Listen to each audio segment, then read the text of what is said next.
Hello and welcome to this week's edition of the Cory Sauter Show here at Studio One, Marshall Local Cable Access, and online at SMSUmustangs.com. I'm your host, Kelly Loft, Athletic Communications Director at SMSU. We talk Mustang football again this week with the head coach, Cory Sauter. Mustangs coming off a loss at home to Concordia-St. 38-20. We'll talk about that game, take a look at the highlights, and preview this week's game against Winona State over in Winona, Minnesota. And again, Coach joins us. Mustangs lose 38-20 this past Saturday at the Schwann Regional Event Center. A very windy day, to say the least, but the Golden Bears are really not affected because of their strong rushing attack. They were able to hang on to the football, and we'll talk about that and much more. And again, take a look at the highlights. But Coach, the way your squad's been playing the last month and a half or so, very disappointing. Obviously, Concordia had a very tough schedule, just like Southwest, identical. So you knew they had some potential, but kind of just one of those, probably the most disappointing loss maybe of the season, because that's a team that we'd like to play again and could beat maybe more often than not. Yeah, no, you nailed it on the head. I mean, we talked with our players on Sunday, and this season we've played a lot of different types of ball games. We've played against teams that have been nationally ranked. We've played teams that have won. We've played teams that have had really tight losses. And then we have this one that we felt like we matched up well with, and one that I felt like could go into the fourth quarter and have an opportunity to win, and that wasn't the case. I mean, it was very evident early in the game that Concordia came out to play, and we were a little bit shell-shocked, and they physically took care of us early on, and our kids didn't respond from that. And that was the most disappointing thing, and again, against an opponent that we felt like we could play with, and so disappointment is probably the one word that you can say came from this football game. As I mentioned, very windy day. The Mustangs had the win in the first quarter. Concordia goes into the win, goes down and has a touchdown drive, really established the run in that opening drive. You pin them on your next possession. We're forced to punt. They're at about the 2 to 3 yard line. They get out of that. If they don't, I mean, they're going to punt, and you're going to take over in great field position. Regardless, the Mustangs did make Concordia punt. You go down, score, and you tie it up. But just 5 plays around in the first quarter, just a total of less than 20 in the first half, and just some amazing numbers. Concordia 42.5 minutes with the ball for the game. Mustangs just 17.5. In the last 2 weeks, for the Mustangs, you've had the ball for over 35 minutes. So, I mean, really give credit to Concordia-St. Paul. They're known to hang on to the football and run time, the clock off, but they did an exceptional job this past Saturday. Yeah, they had a great game plan, and the conditions matched that. You know, anytime it's that windy, you're going to have to rely on your run game a little bit more than maybe you're used to. But you nailed it. They protected the football. They possessed the football. You know, going into halftime, we always go through our list of plays, things that we've run, things that we're planning on running in the second half, things that we maybe scratch off our list. We only had 17 plays in that first half, and when you have that, there's really nothing to talk about. I mean, we didn't get any rhythm. Well, fortunately, we did, score there early in the game, but they just controlled the line of scrimmage, they controlled the clock, and ultimately just controlled everything, from that end. And so, we had to come out the second half, and we did make a few adjustments. Defensively, we did have a lot of stops in the second half. I think we did have 6 stops or so in that second half, and then offensively, we moved the football and scored some points and those things. But again, it just wasn't enough, and it came down to the players, just not being locked in, being focused, being hungry, whatever, however you want to describe that. I just didn't have that feeling. I felt like Concordia came ready to play and was just into it a little bit more than we were. And that really surprised me. It really did, for how we played all season long. I think just some of the losses have, come to a point where it's coming to it's starting to affect them a little bit, and especially the confidence levels of certain players, wasn't to the level we needed them to be. So just a lot of things that we had to work through. Well, we talked about it last week with the turnovers, and obviously that bit us again this week. Mustangs with 3 turnovers, a couple of interceptions, one for a pick six, a fumble near the goal line. And again, we mentioned it last week, though, that's 5 straight games now where a special teams or defensive score against the Mustangs. And I tell you what, if we limit those, I mean, the chances of winning go up so much higher, obviously, but another tough week in that department, just hanging on to the football, and right now ranking last in turnover margin in the conference. Yeah, we're dead last in the Northern Sun as far as turnover margin, and it surprises me when we even won a game this year. When you have that type of production, that's something that's very disappointing. You look at our goals every single week. We've got a few goals offensively. We don't have a big list, but our 5 goals that we have, you look at the course of our season, the 2 games that we met those goals were games that we won. The other 7 weeks were ones that we didn't accomplish those goals, and they're simple things, things like minimizing, drop footballs, minimizing penalties, turnovers, negative yard runs and sacks and things. So they're things that we can control. It's not one of those things that it's fluff. It's not fluff. It's just 5 basic things. And if we just take care of that, things will work out in your favor. And we've not only have had turnovers, but ones that give the team give them points, and so that's kind of a double-edged sword there. You're giving them both things, and so we're definitely not helping ourselves in that regard. Well, individually for the Mustangs, rushing the football, Tyler Tondrum with another big game, his second straight 100-yard-plus rushing game. He had 151 and a touchdown, a 66-yard touchdown run in the third quarter. The Mustangs' first possession of the half. Receiving wides, Nate Hewitt, 4 catches, 65 yards, and a couple of more touchdown catches for Nate, really doing a nice job. And mentioned passing, tough to throw the ball, 10 of 23. Charlie Kern in the game, a couple of touchdown throws, was sacked 3 times, and also had a couple of interceptions. And just talk about the conditions and how that affects throwing the football, that type of thing. I think we maybe mentioned earlier this season, but as a quarterback, is it sometimes tougher, easier going into the wind or crosswind, or really does it not matter if you throw the ball? It's going to get there regardless, but I'm sure there are some nuances for sure. Well, it all depends on the type of plays, how far down the field. I mean, I really felt like your short, intermediate passes, you can go either direction just fine. It's just on some of the longer, deep post routes, deep throws down the sideline. The ball's going to be in the air for much longer, and the longer it's in the air, the more it's going to, be affected. So, but most of our passing game is pretty short and controlled. We've got, our 3-step game, our screen game. So most of those, it really is not going to be a factor. The touchdown pass to Hewitt right away, I thought that ball was going to be overthrown. We were actually going with the wind. The ball just kept going and going and going, and Hewitt ended up snagging it out there on the sail route. But it definitely is hard for a receiver just because you have to judge it. I mean, I think quarterbacks can throw it okay, but it's going to come in at different trajectories than normal, and those guys have to be prepared to adjust to pretty much anything, because that ball can dance around, especially when you go against the wind.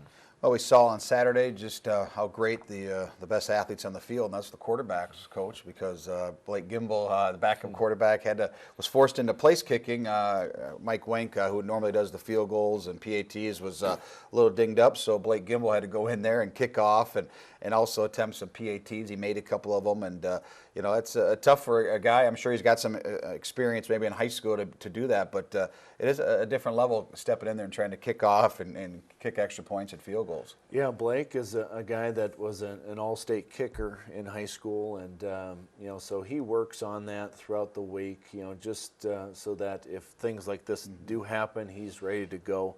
But he was pretty jacked up. I mean, the opening kickoff to kick it deep, and he was so excited he forgot to get the tee off the field, afterwards. And but it's good to see him step up in that role. With Mike, Mike had an injury later in the week that really prevented us to have a whole lot of preparation there. In fact, we really didn't know until really game time who was going to actually kick. And No, Kimball did a great job for us, not only kickoffs, but also, with some of those extra points. Yeah, and again, we mentioned the wind conditions going into the wind, very tough conditions to punt. I think Mike Wenk did an exceptional job going into the wind even. I think had a couple of 30-plus yard punts into a wind about 30 miles an hour, and then also had a career-long 79-yarder. And as we mentioned before the show, if we're pinned back another 15, 20 yards, that ball was going straight down the field. We'll see the highlights shortly, but that could have been about a 90 to 100-yard punt. Yeah, too bad we weren't on our own 1 yard line. It would probably have been a better thing. That ball just took off, and it had a perfect bounce, and it just kept rolling and rolling and rolling. But as you mentioned, punting into the wind, that is not easy at all, because if you don't hit it right, there's a chance that thing could only go 10 yards, We had one several years ago where we had a negative punt. How about that? Just having that weapon, knowing that if we don't get it done offensively, having that weapon in your back pocket to be able to at least get you some field position is pretty nice to have. Well, again, the Mustangs fall to Concordia-St. Paul 38-20. The Mustangs 2-7 and 1-4 in the NSIC South. Let's take a look at the highlights from the first half. There weren't many of them. As you mentioned, Mustangs didn't have the ball very often in that opening half of play, and we start off here. A nice job by the Mustang special teams, pinning them down inside the 5. Yeah, Mike here just sticks it right on the green, right there on the 2-3 yard line, and you'll see it's just an awesome effort by Flood, flying down the field, diving for the football, and keeping it from going into the end zone. And you'll see here, just lays out parallel to the ground and gets it out to his teammate, and truly amazing play. Concordia later punts, and the Mustangs take advantage and tie the game up. Yeah, we got a play action pass. This is the one I was talking about, where the ball just kept going and he would adjust to it, and just a nice snag by him. But it's not an easy play. You can see we get some pretty good push. We actually get bumped into our quarterback a little bit, but we still are able to get the pass off. Score tied at 7. Now we go to the defense, and Darryl Thomas and Blake Pennick with the tackle here right near the line of scrimmage. Yeah, you can see Darryl Thomas coming from his safety spot, really just tracking down this play with this speed option, and he's in good position inside out, and wraps him up for a nice tackle. And one more tackle for the Mustangs defense, short gain, Tyler Flood. Yep, Tyler Flood's lined up inside. He wraps around, and he needs to, fight through again in that gap, and we just need to find more and more kids like Tyler Flood. I talked about his effort to our team on Sunday. He's a guy that just goes and goes and goes and goes, and he plays all special teams. He plays all those snaps and on defense, and you can just see that kid is all over the field, and you need to have lots of kids like him in order to be successful. And we're working on that, with our group that we have, plus our incoming freshmen, plus what we're going to be recruiting in the future. So it's an ongoing thing as we trying to get guys like him. Well, in that second quarter, the Golden Bears score 17 points with the win. They cap it off with a field goal, 24-7 at the half. And as you mentioned, there wasn't a lot of offense. You didn't have the ball very much in that first half, about 7 minutes of total time of possession. But what were the things you talked about? You knew you were going to go into the wind in that third quarter, and we scored 2 touchdowns in that quarter. And I'm sure you're thinking, if we just get it down to a one-possession game, whatnot, we get that ball in the fourth quarter with the wind, and so many things could happen, because if we could get back into the game, Concordia's going to have to go into the win in that final quarter. Right, and that was just our whole goal. Is just let's control the clock a little bit too on our end. Try to get the football, try to get a drive going, not be worried about the score. We really didn't have a whole lot of information, as I mentioned earlier, to go off of, so we were still just working off of our original plan. Had a couple tweaks based off of some of the things that we did see early in the game, but ultimately we just execute a little bit better in that third quarter, and it was just good to see us running the football a little bit more effectively. Well, the Mustangs started off that third quarter running the ball very effective, and we'll see that here as we take a look at the highlights in the second half. And our first highlight is the big run by Tyler Tondrum, a 66-yarder, longest run from scrimmage this year for the Mustangs. Yeah, and here's a 3rd and 1, and Tyler could have easily leaped over that pile head first and gotten us a first down, but he went feet first and leaps over all the hands of the defenders. And, you can see his acceleration, too. Once his feet hit the ground, there's an immediate burst, and he's gone, and he does a nice job weaving back at the end to get himself into the end zone. But he takes a lot of snaps in the game, and he's definitely a guy that we get a lot of mileage out of. Mustangs had the PAT blocked. It's 24-13 back on defense, and there's Flood again. Yeah, Flood's right in here in the middle. He stays protected with his D-line and rocks back and makes a nice tackle. Back on the offensive side, Tyler Tonder nearly breaks another one here for a touchdown, 20-yard gain. Get a little sprint draw action, which is really a counter play off of our sprint out. And they did a nice job defending our sprint out, so this is a play off of that. And again, we get good blocks down the field and get a nice chunk of yardage. Mustangs cap off this drive, a touchdown, Kern to Hewitt. And here's just a one-on-one throw to Hewitt down here at the bottom. This is actually the second throw. I mean, the previous play was really the exact same type of play, a fade in the end zone. We just missed, and we ended up getting it on the second time through. 3-yard loss here. Rakeem Felder, Drew McReynolds, A.J. Page combining for the stop. Yep, and nice thing here is we just force the ball carrier to bounce and not get vertical. Anytime you can do that, you slow him down and he doesn't get much momentum on you. But that back is a tough kid to bring down. Again, Tonder, 151. Here's 16 more yards. We've got a man scheme here, really a pin and pull, where we're trying to block down and pull some offensive linemen, trying to create some creases. And again, we get a very productive play here against the Golden Bear defense. Here's what a 79-yard punt looks like, and you can see it could have gone another 20 yards. Yeah, this thing just kept going over his head, kept rolling. That thing would have rolled another 10, 15 yards. And but again, an awesome, very, very few times do you ever, tell your punter hold off a little bit on his own 20-yard line. But eventually, that thing just kept going. Mustangs with the win now, fourth quarter. Kern scrambles to the near side, finds Jordan Cross. Yep, Kern here dashes to his left and finds Cross on a post corner. And well executed, well thrown, and we needed that chunk of yardage there. Again, Hewitt with 4 catches, 65 yards. Here's another one. Just a crosser, easy completion, but you can see you got some good yards after the catch, and that's what you need to have out of your receivers. Is you're not always going to be able to throw the ball all the way down the field. They got some pressure in our quarterback's face.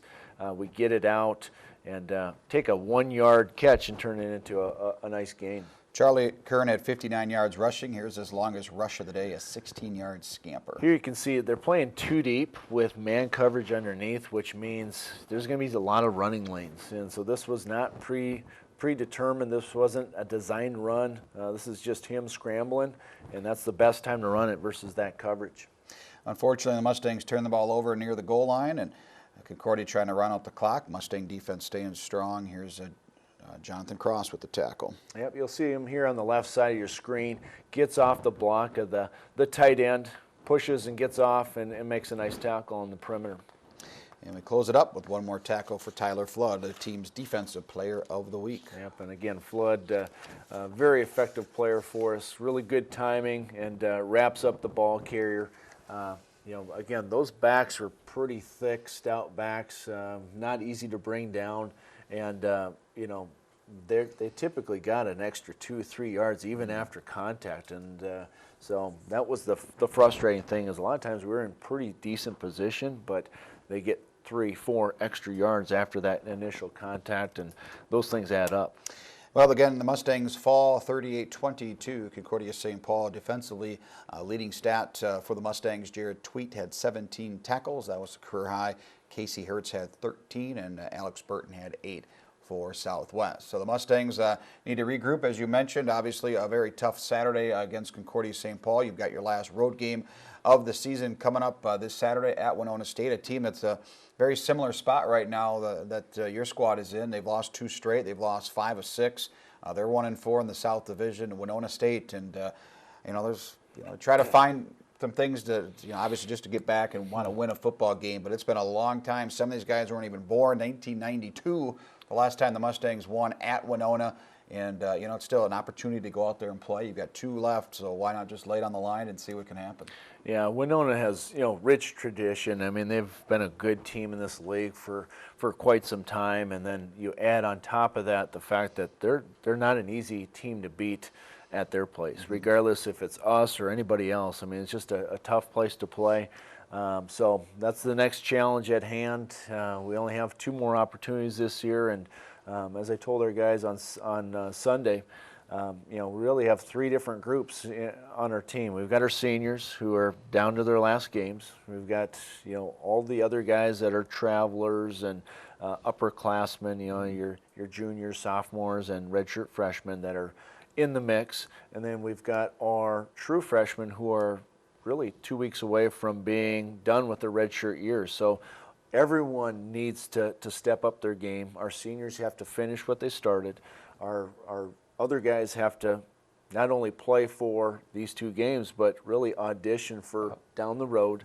And then our true freshmen, they're right around the corner from being, guys that we can depend on. So there's just a lot on the line. It's not just a football game. It has bigger implications than just the immediate future. I mean, it's one of those things where you've got to get yourself ready now so that when the time comes, now you're ready to play. And I told these guys about Kurt Warner, his story of, being a guy that really didn't play, got an opportunity, and then, the rest is history. Half of these guys have no idea who Kurt Warner is, it seems like. But but you just can't wait. Oh, someone gets hurt, now I get my chance to play, and all of a sudden now I'm going to figure it out. No, you've got to figure it out all along the way so that when that split-second opportunity comes about, now it's on. You should be able to perform and play at a high level. So that's really the goal.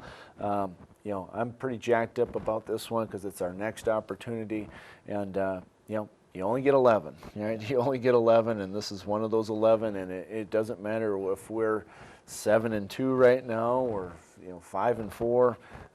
It's a football game that we are both trying to win. And anytime you compete in a game, you play to win.